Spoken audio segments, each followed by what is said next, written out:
Welcome to CivilNet. My guest is Harry Vorperian, an artist, a producer, a designer, a friend, who is here in Armenia from Los Angeles, getting ready to embark on a project he's been working on for years called Land and Technology. Harry, welcome to CivilNet. Thank you, Salpi, for having me here. And you know, at CivilNet we say it's not what, but why.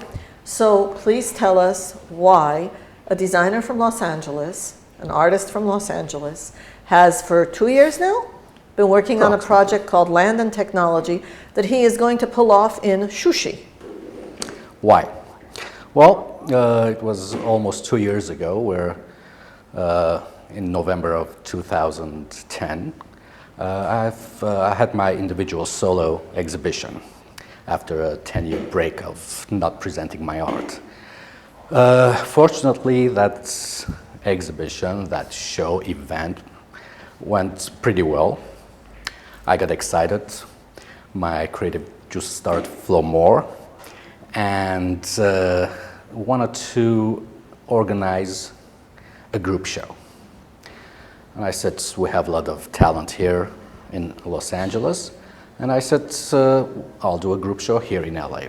Then when I started thinking more about it, I said, that's not a challenge enough for me. I wanted to do something larger than that. I said, we can do this in Armenia. And after thinking about Armenia, I said, wait a minute.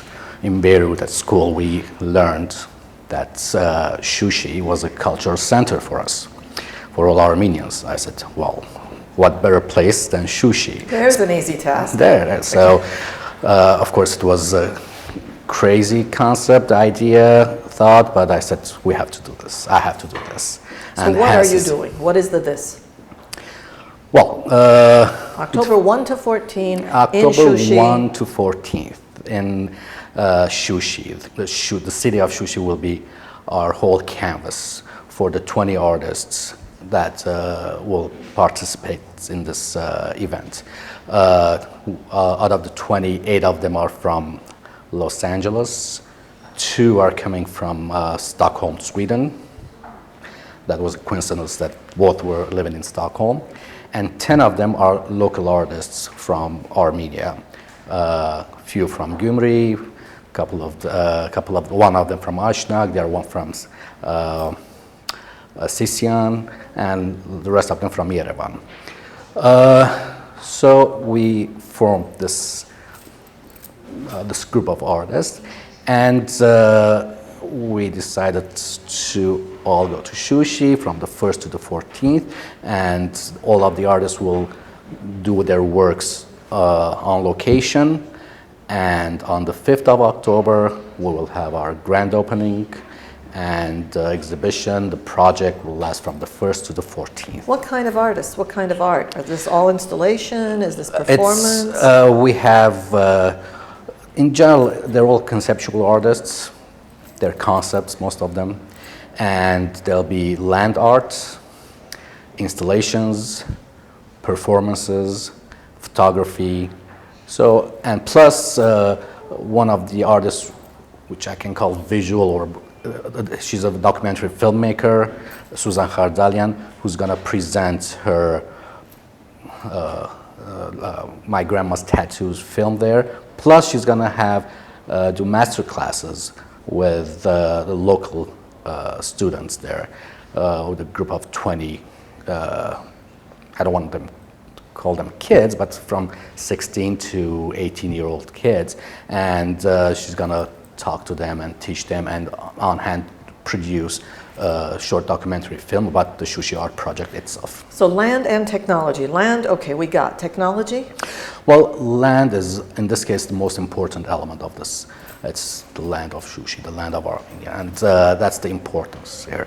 The technology is today's reality. Whatever we do, there's somehow technology involved in it. So that's basically why we're using it. It's also the old and the new, and today and tomorrow. So that's the reason we called it Land and Technology. So this integration of artists from Armenia and from abroad, even the LA artists, many of them are originally from Armenia, no? Half of them are from Armenia, and the ones that are participating were in the mid-'80s, they were the first avant-garde artists of Armenia. And for example, Sahak Bogosian, Samuel Sagatelian, Sev, Kiki, these are people that are well known within the art community here. And it's for them, it's also very interesting for them after living in the States for 10 years. They're coming back here to work here and to reconnect with their old colleagues. And I think that's the whole thing. The new artists that the first time they're meeting the artists here, and the ones that migrated to the States and coming back, it's going to be an interesting relationship with the... What about the other process of integration, not just the artists inside, outside, but also the people of Shushi, the people of Stepanakert, Gharapagh, the population there, and this small invasion of artists? I think that's going to be one of the most interesting things. They're going to think that we're all crazies. We already knew that. Yeah, well... but only crazy people do anything, so that's okay. I mean, I'm going to have a circle of mirrors in the middle of Jiddertus, and they're going to say, okay, this is art? This is art with a bucket of water in the middle. And someone is digging a hole there, and another one is painting with a broom. And I mean, it's going to be, for me, that's going to be the most interesting aspect of this thing. But also, some of them are going to participate. For example, one of the artists, Samuel Sagatelian, is making a huge, as we call it in Armenian, a vermak, a bed cover. A quilt, A quilt, almost 4 meters by 4 meter. And the local people are going to, what we call it, the wood? The wool, prepare the wool, and then they're going to saw the quilts, and those are the local people that are going to do that. And so it's going to be interesting communication between us and them, and I think that's, for me, a very interesting aspect of this whole thing. You know, for 20 years I've been saying that when people talk about the lack of infrastructure in the former Soviet Union, it's not just the plumbing and the transportation, it's also all of the wherewithal with which to organize things. It's hard enough in Yerevan. Is it possible in Shushi? It's very possible. I mean, if you believe in something, you make it possible. And I believe that it's going to happen. It's happening. I'm not saying like, yeah, it will happen. No, it's happening. It's going on right now. And the locals there are being very helpful with, from small things, finding a torch. For one of the artists said that burns everything. We found a torch.